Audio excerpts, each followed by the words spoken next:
Bismillahirrahmanirrahim. Welcome to your favorite channel Creative Chemistry and Medical Education. Subscribe the channel to get more video lectures and latest updates. अस्सलाम वालेकुम students, कैसे हैं सब। उम्मीद है अल्लाह ताला के करम फजल से सब बखैर व आफ़ियत होंगे। तो आज हम अपना नेक्स्ट लेक्चर स्टार्ट करने जा रहे हैं। नेक्स्ट लेक्चर है chapter number 4 microbiology. Chapter number 4 microbiology. तो उसका पहला क्वेश्चन है कि माइक्रोबायोलॉजी की तारीफ़ करें। Define the term microbiology. ये जो एक नंबर की डेफिनेशन है, ये 38th एग्ज़ाम जो था, ये लास्ट टाइम हुआ 38वां एग्ज़ाम, उसमें ये एक नंबर की डेफिनेशन आ चुकी है।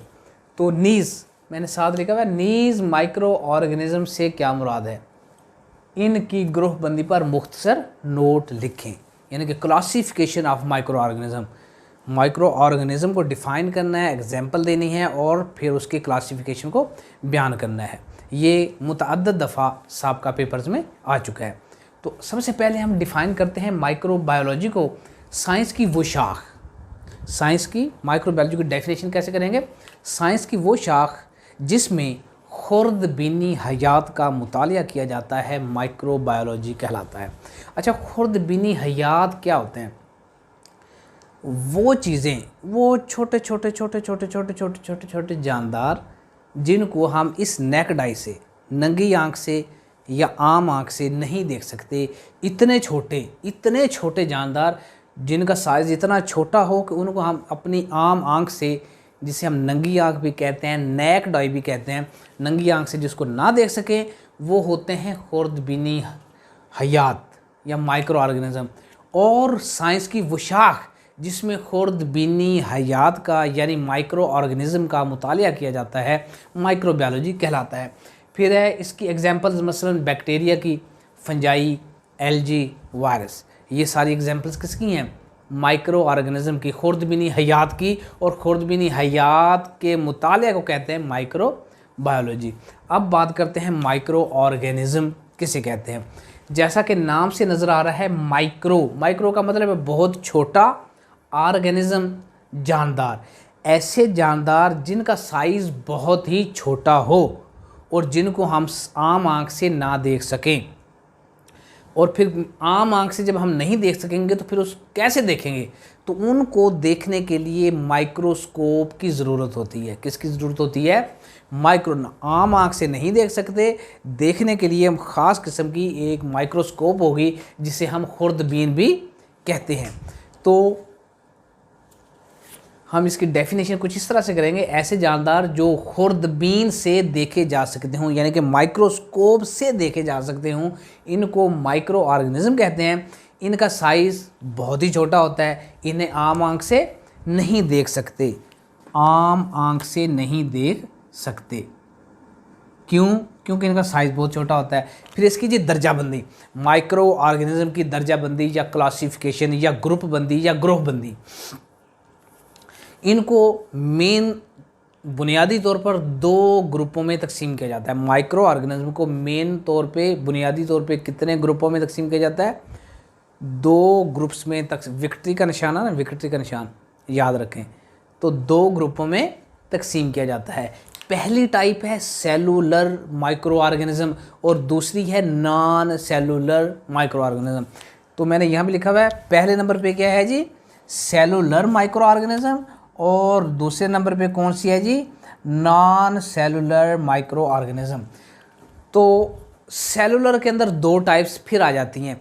कुछ ऑर्गेनिज्म, माइक्रो ऑर्गेनिज्म सेलुलर ऐसे होते हैं जो सिर्फ सिंगल सेल पर मुश्तमिल होते हैं। सेल को उर्दू में कहते हैं खलिया, यानी कि यक खलवी जानदार।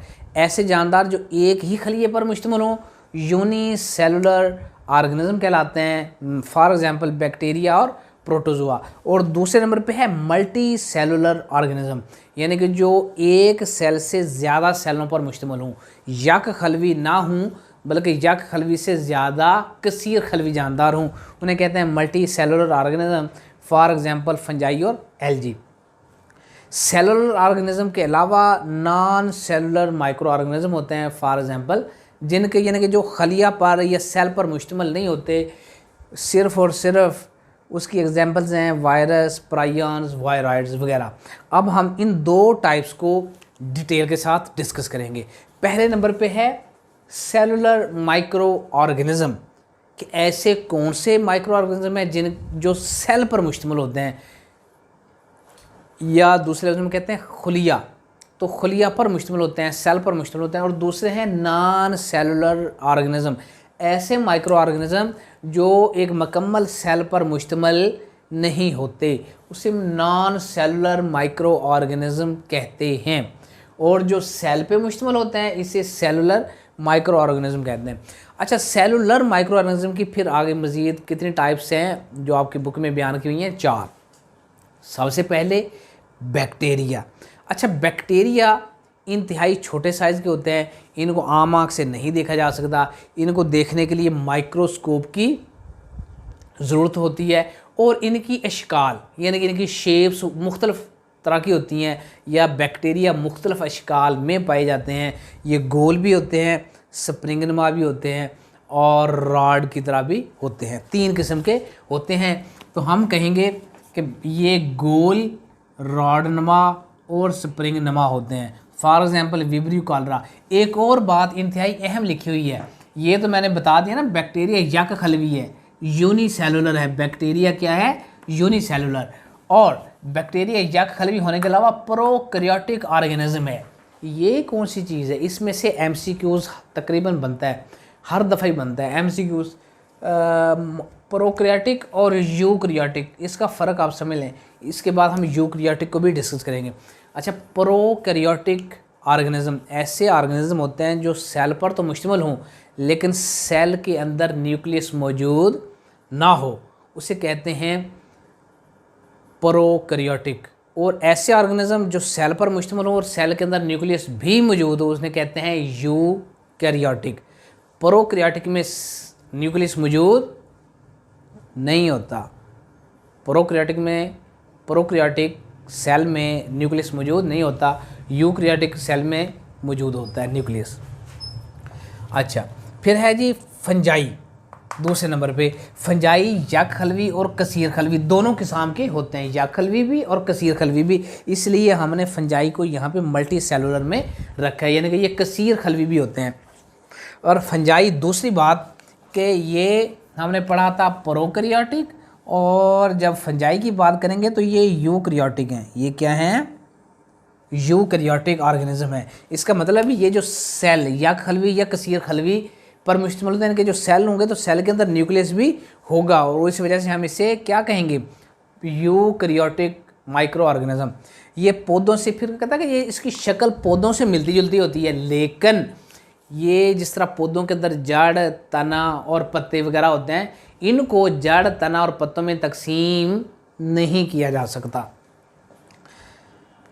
इनकी मुख्तलिफ शक्लें और जिसामत होती है, और ये अपनी खुराक खुद तैयार करने के काबिल नहीं होते। ये अपनी खुराक कहाँ से लेते हैं? दूसरे जानदारों से लेते हैं। दूसरे जानदार जिससे खुराक ली जाए उसे कहते हैं होस्ट, मेज़बान।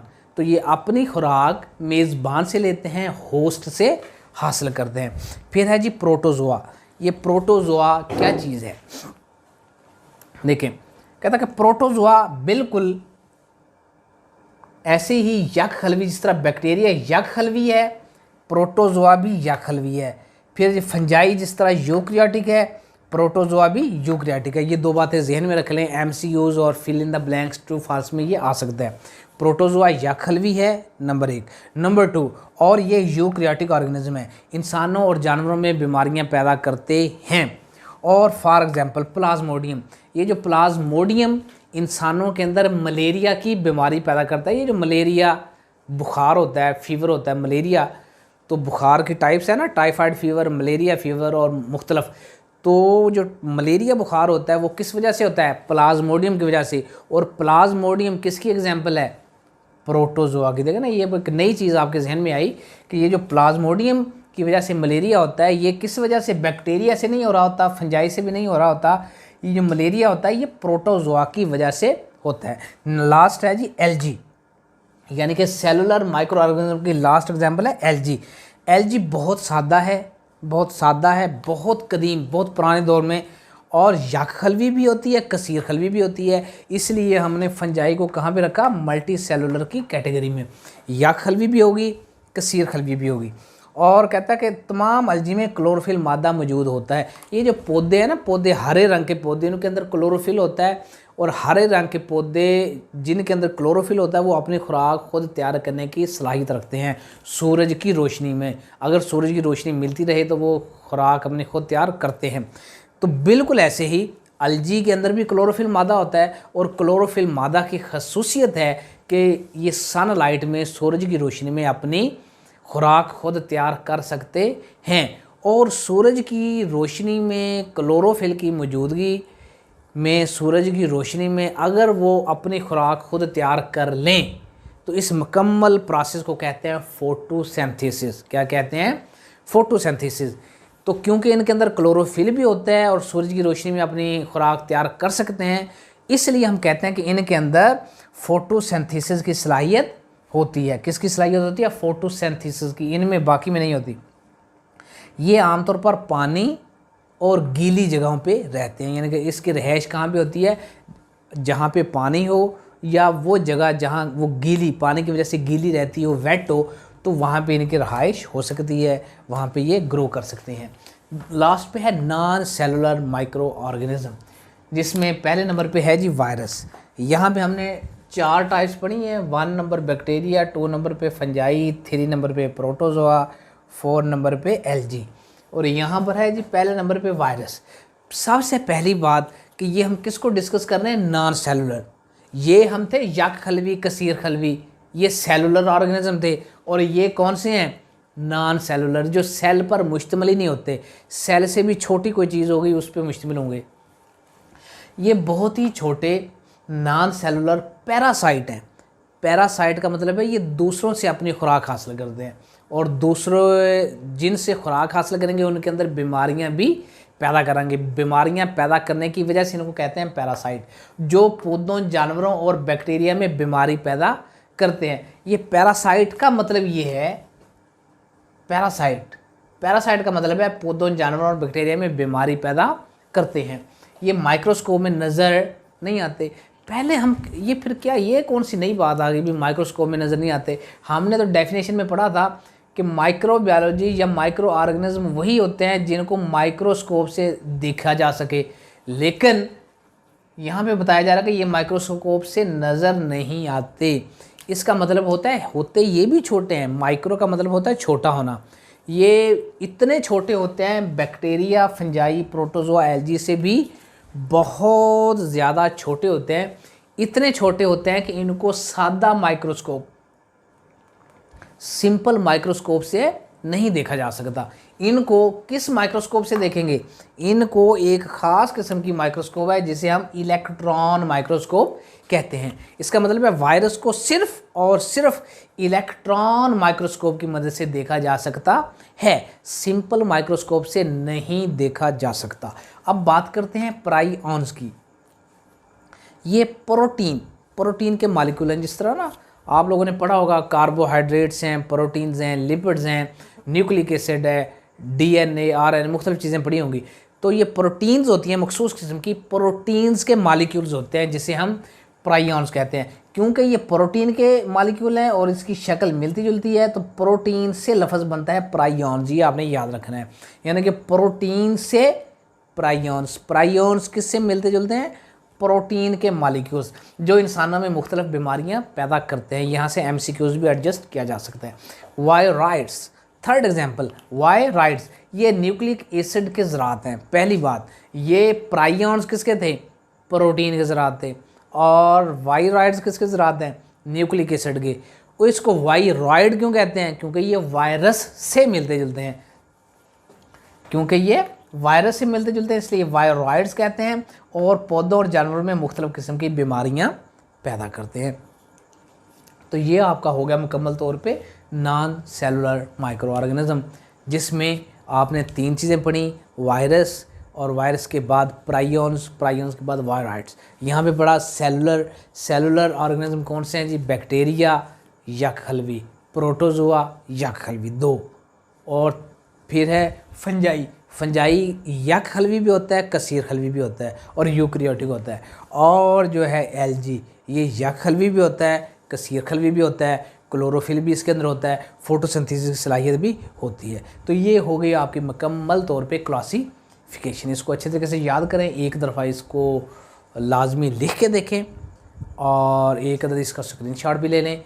और अगर आप लोगों को वीडियो पसंद आए तो इसको लाजमी लाइक करें और अपने दोस्तों के साथ शेयर करें। और वो दोस्त जो इस चैनल पे नए हैं वो लाजमी चैनल को सब्सक्राइब करें। ये जो रेड कलर का बटन नज़र आ रहा होता है इसे प्रेस कर दिया करें और प्रेस करके बेल आइकन को बटन को लाजमी प्रेस करें ताकि आपको हर आने वाली नई वीडियो की अपडेट मिलती रहे।